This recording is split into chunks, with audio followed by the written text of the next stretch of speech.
কি বলছো? মাকে ডাকছো কেন? কি হয়েছে? কি কি কি কি বায়না? বায়নাটা আমি বুঝতে পেরেছি।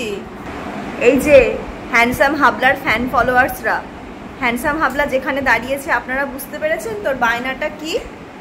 হ্যাঁ, ওই যে হ্যান্ডসাম হাবলা যেখানে দাঁড়িয়ে আছে বুঝতে পারছেন ওর বায়নাটা কি? না না না না না না না না না না না না না না না না, ওইসব হবে না, ওইসব হবে না। আমি দিদুন না, আমি হলাম মা। মায়ের কাছে আবল তাবল বায়না হবে না। কিসের বায়না? ও ও, একটু স্টিক খাওয়ার বায়না, স্টিক খাওয়ার বায়না, একটু স্টিক, একটুখানি স্টিক দিতে হবে আমার সাথে। ও, ওকে মারিস না, ওকে মারিস না। ও আচ্ছা, চুপ চুপ চুপ চুপ। না না, মারামারি না, মারামারি না। আমি কিন্তু মারামারি একদম পছন্দ করছি না, বলে দিলাম। আমি ভদ্রভাবে রিকোয়েস্ট করো না, আমি কখনো দেবো না। সিট ডাউন হ রায়ের মতো, সিট ডাউন। গলাবাজি নয়, গলাবাজি নয় বুবু। আমি দেবো না তো, আমি দেবো না তো। অবাধ্য অসভ্য ছেড়ে দেবেন না। সিট ডাউন হও রায়। দেখো কি সুন্দর সিট ডাউন হয়ে গেছে। হ্যাঁ, গুড বয়। চুপ রায়, বুবুকে মেরো না, বুবু রেগে আছে। আচ্ছা ঠিক আছে ঠিক আছে ঠিক আছে ঠিক আছে ঠিক আছে, রায়কে বকতে হবে না, রায়কে বকছে।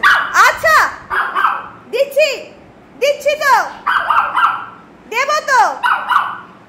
সিট ডাউন হও, সিট ডাউন হও। আমি সিট ডাউন হতে বলছি, দেবই না, আমি দেবো না। ঝগড়া কিসের? মায়ের সাথে ঝগড়া কিসের? দেব না আমি। হাও হাও হাও। দেখ তো রায় কি সুন্দর ভালো বাচ্চার মতো বসে আছে। তুই একা নিতে পারলে নিয়ে নে। রায় ওকে অনেকবার বললো মায়ের সাথে চিৎকার করিস না। এই দেখো নিচ্ছে, দেখো নিচ্ছে, দেখো। তুই কি খুব মানে নিজেকে কি ভাবিস? তোর ডগি নাকি মানুষ ভাবিস নিজেকে তুই? তাহলে নিয়ে নে। হ্যাঁ নিয়ে নে, হ্যাঁ নিয়ে নে, হ্যাঁ নিয়ে নে, নিয়ে নে, নিয়ে নে, নিয়ে নে না, নে। হ্যাঁ নিতে পারলে নে, হ্যাঁ নে, দেখি নে, নে নে। আমি তো বলছি নিয়ে নে। আমি যদি, ও তাই নাকি, আমি যদি দেবো তাহলে চুপ করে বসো। সিট ডাউন হও, সিট ডাউন না হলে আমি দেব না। সিট ডাউন হও রায়ের মতো, সিট ডাউন হও। Good boy, good boy, good boy, good boy. একদম সিট ডাউন হতে বলেছি আমি। মাম্মা সিট ডাউন হও। Good boy, good boy. হয়েছো? সিট ডাউন হয়েছো? তাই তো, সিট ডাউন তো হয়েছে। কাকে দেবো আগে? কত পেশেন্স নিয়ে বসে আছে দেখো। এইভাবে তোমরা একটু ট্রিট দিয়ে পেশেন্স লেভেলটা শেখাবে। হ্যাঁ, এগুলো কিন্তু এরম না। চুপ চুপ চুপ। এগুলো কিন্তু এরম না যে কেন ওদের দিচ্ছ না। বিষয়টা হচ্ছে পেশেন্স লেভেলগুলো একটু শেখাতে হয়। হ্যাঁ, তাহলে ওরা বাধ্য বাচ্চা হয়। সেট সেট এইভাবে বাধ্য করতে হয় না। চিৎকার, রায় চিৎকার করছে, রায় কি চিৎকার করছে না? চুপ। এইবার দেব, এইবার দেব।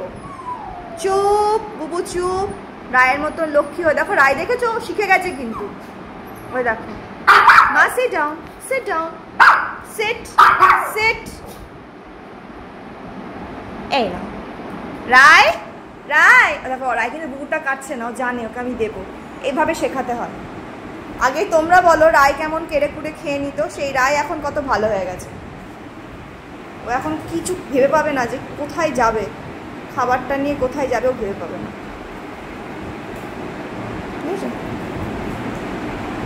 কত আনন্দ। কি করছি? খাবারটা নিয়ে খেলে খেলে ঘুরে ঘুরে, দেখেছো কি খাবারের ছিরি। বুবুর খাওয়া হয়ে যাবে। ওটাকে এবার মিট কেসের তলায় ঢোকাবে।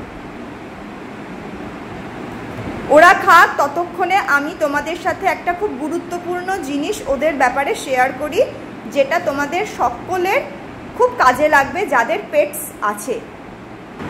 কিছুদিন আগে আমার বুবুর একটুখানি পাতলা পটি হচ্ছিল, ওই আম টাইপের বেরোচ্ছিল, আমাশা টাইপের। দিয়ে আমি যথারীতি সঙ্গে সঙ্গে ডাক্তারবাবুকে ফোন করি, ঠিক আছে। জাস্ট 2টো ওষুধের খাওয়ার পরে একদম বুবুর 1.5 দিনের মাথাতেই সুস্থ হয়ে যায়। তো যাদের বাচ্চাদের একটুখানি খাওয়ার গন্ডগোল হোক কি কিছু একটা উল্টোপাল্টা মুখে দিয়ে দিয়েছে যার জন্য একটু পাতলা পটি হচ্ছে, তারা তোমরা এটা খাওয়াতে পারো।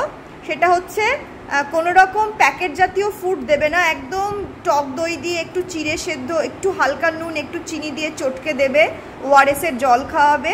আর তারপর খাওয়ার পর এটা বয়স আর ওজন অনুযায়ী একটা পরিমাণ থাকে। আমার বুবুর যেমন 5 কেজির কাছে ওজন, আর বুবুর 2 বছর এখনও হয়নি, 1 বছর 7 মাস মতো। তো আমার বুবুকে এটা ডাক্তারবাবু 3 ml মতো খাওয়াতে বলেছেন ডিজিপ্লেক্স খাবার পরে, দিনে 2 বার করে খাবার পরে। আর তারপরে তার কিছুক্ষণ পরে ওই ধরো 1.5 ঘন্টা কি 2 ঘন্টা পর অফ্লোকাইন্ড এম পেট, এটা হচ্ছে সম্ভবত, আমি হয়তো ঠিকঠাক বলছি, ওই 2.5 থেকে 3 ml এর কাছাকাছি বুবুকে খাওয়াতে বলেছিল দিনে 2 বার করে। এটা 2 দিন খাওয়ানোর পরে বুবু একদম সুস্থ হয়ে যায়। আমার রায়েরও মাঝখানে এরকম একদিন হয়েছিল, তো রায়কেও আমি একইভাবে খাইয়েছিলাম। একদম 2 দিনের মাথায় একদম পটিটা আবার নর্মাল হয়ে যায়, ঠিক আছে।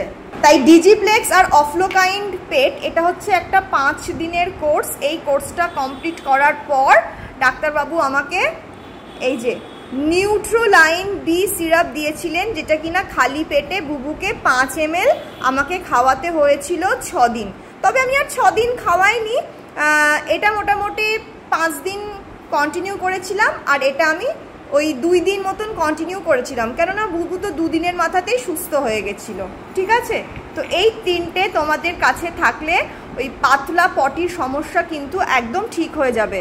এটা হলো নিউট্রোলিন বি সিরাপ, একদম খালি পেটে বয়স আর ওজন অনুযায়ী খাওয়াতে হবে। আর এই দুটো হচ্ছে খাওয়ার পরে। অফ্লোকাইন্ড এম পেট এটা খেলে না ডগিরা একটুখানি বমি করার টেন্ডেন্সি আছে, ওষুধটা খেতে একদম ভালো না। ওই জন্য ডাক্তারবাবু আমাকে এই যে এই ওষুধটা, এটা সম্ভবত অ্যাসিলগ 8D, কত এমজি দাঁড়াও দেখছি, 10 mg। এটা খালি পেটে হাফ করে, একটা ট্যাবলেটের হাফ করে খালি পেটে সকালবেলা ঘুম থেকে উঠেই খাইয়ে দিতে বলেছিলেন ডাক্তারবাবু। তারপরে হালকা একটা কোনো ব্রেকফাস্ট করলো, সেটা হয়তো ধরো একটু বিস্কিট খেলো, ব্রিটানিয়ার থিন যে বিস্কুটগুলো হয়।